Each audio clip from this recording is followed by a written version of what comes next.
Amen. Et dans la même optique que j'avais dit ceci, Dieu, quand il se présente selon la situation dans laquelle tu es. Quand vous regardez Abraham, c'est un appel général où il demande même à Abraham de quitter sa patrie. C'est le seul à qui on a demandé de quitter sa patrie pour constituer une autre patrie, mais la patrie des enfants de Dieu. C'est en cela qu'il est devenu le père de tous ceux qui croient. Amen. Mais quand nous voyons Moïse, Moïse a été appelé juste pour libérer les enfants de Dieu. Mais avant de libérer le peuple de Dieu, Dieu a fait passer Moïse dans un stage professionnel. Oh, on est ensemble. Dans un stage professionnel. Quand nous faisons les stages professionnels, c'est pour dire j'étudie dans ce domaine-là.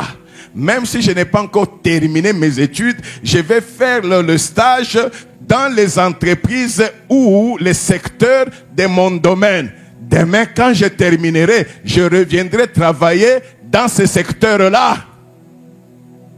Est-ce que quelqu'un m'a suivi? Stage professionnel d'abord où? En Égypte. Pourquoi? Dieu savait qu'il reviendra en Égypte. Amen. Stage professionnel où? Dans le désert. Dieu savait qu'il va travailler dans le désert. Et c'est pourquoi il l'a fait passer par ce stage-là. La vie que tu mènes peut être un stage pour quelque part. Amen. Dieu ne fait jamais rien au hasard. Jamais. Amen. Et quand le temps fut accompli, Dieu a fait en sorte que non, Moïse a eu sa licence ou son doctorat. Ok.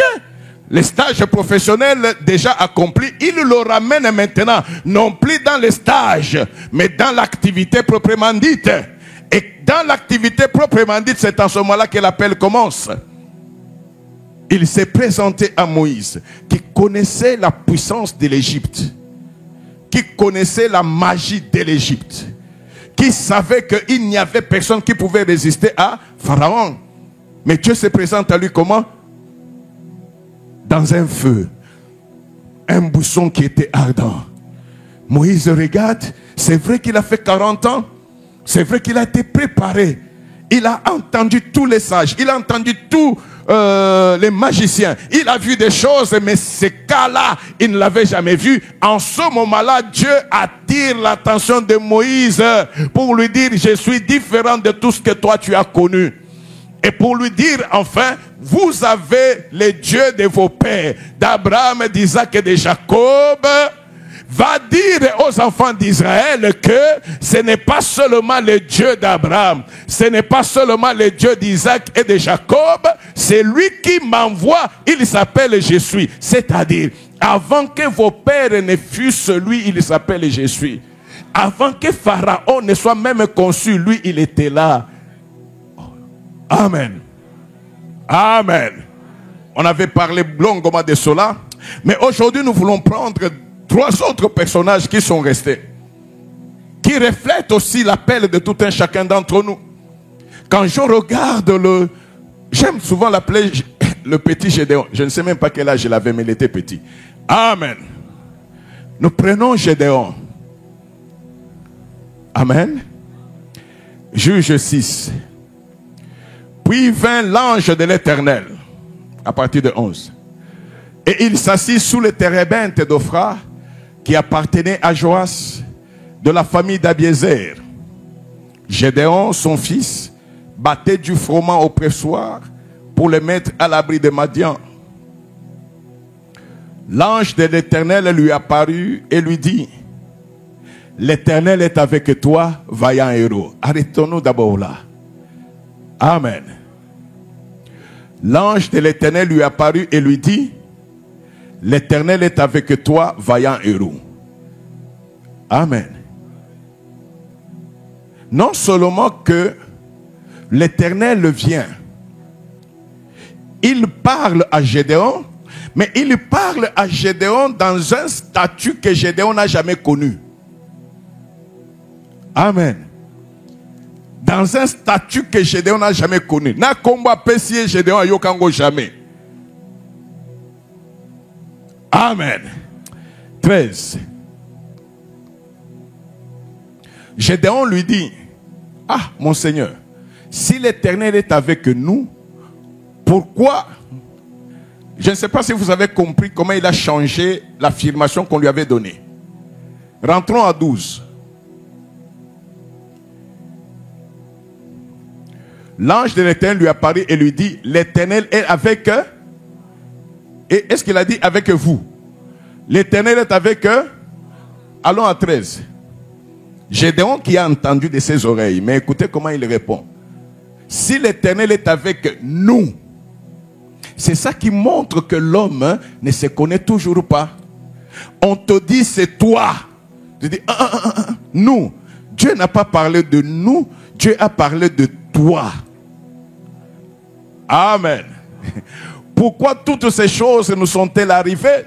C'est que Gédéon ne savait pas que ces choses-là devaient arriver pour que lui, pas eux, pour que lui puisse être connu. Et où sont tous ces prodiges que nos pères nous racontent quand ils disent l'Éternel ne nous a-t-il pas fait monter hors d'Égypte? Maintenant l'Éternel nous abandonne et il nous livre entre les mains de Madian. L'Éternel se tourna vers lui et dit, va avec cette force que tu as et délivre Israël de la main de Madian. N'est-ce pas moi qui t'envoie? Est-ce que quelqu'un peut acclamer un peu là?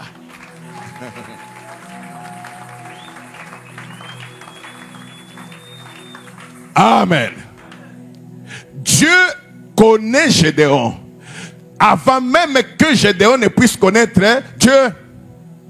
Dans la famille de Gédéon, il n'y a personne qui a prié pour confier Gédéon à Dieu et dire à Dieu, c'est celui-ci que tu vas utiliser dans notre famille. Tu es là, bien-aimé, tu ne connais pas les plans de Dieu pour toi.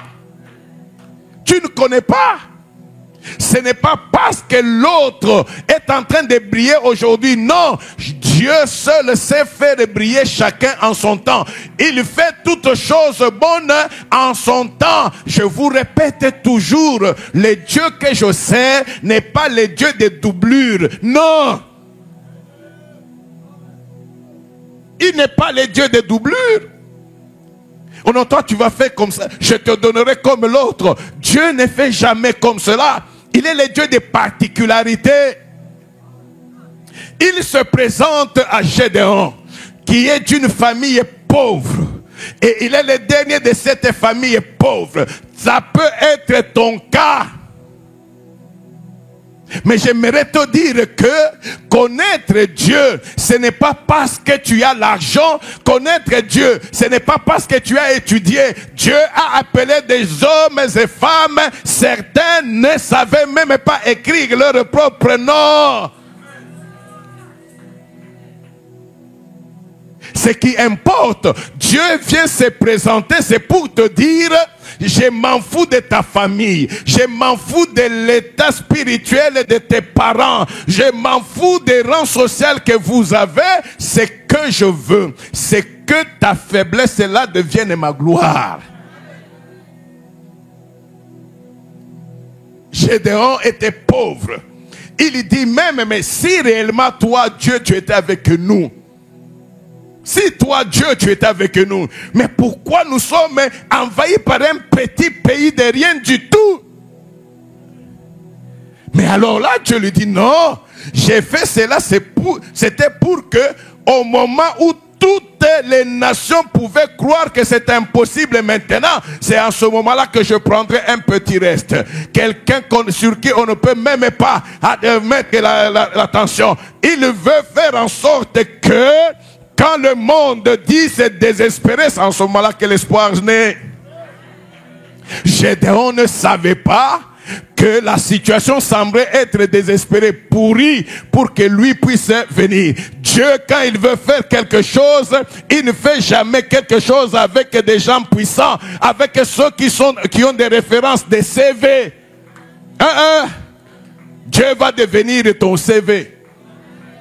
abanda wapi, asala wapi, nabanda na nzambe. Nasala na nzambe. Et nasala nini stage professionnel. Ozalaki, stage professionnel, ce sont les épreuves dans lesquelles tu passes. Ce sont les moments difficiles dans lesquels tu passes. C'est là que Dieu est en train de façonner ses enfants. Un jour, je vous ai dit, aimons les épreuves, les moments difficiles. Pourquoi? C'est comme des vaccins. Oh, vous ne savez pas?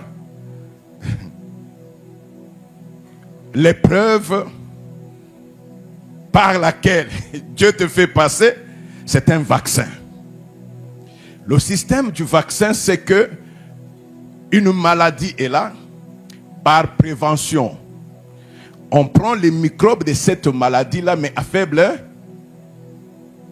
on injecte dans le corps, parce qu'on sait qu'à cette dose-là, les anticorps, l'armée du corps va vaincre, et quand l'armée du corps va vaincre, le corps devient puissant par rapport à ce microbe-là. Ok?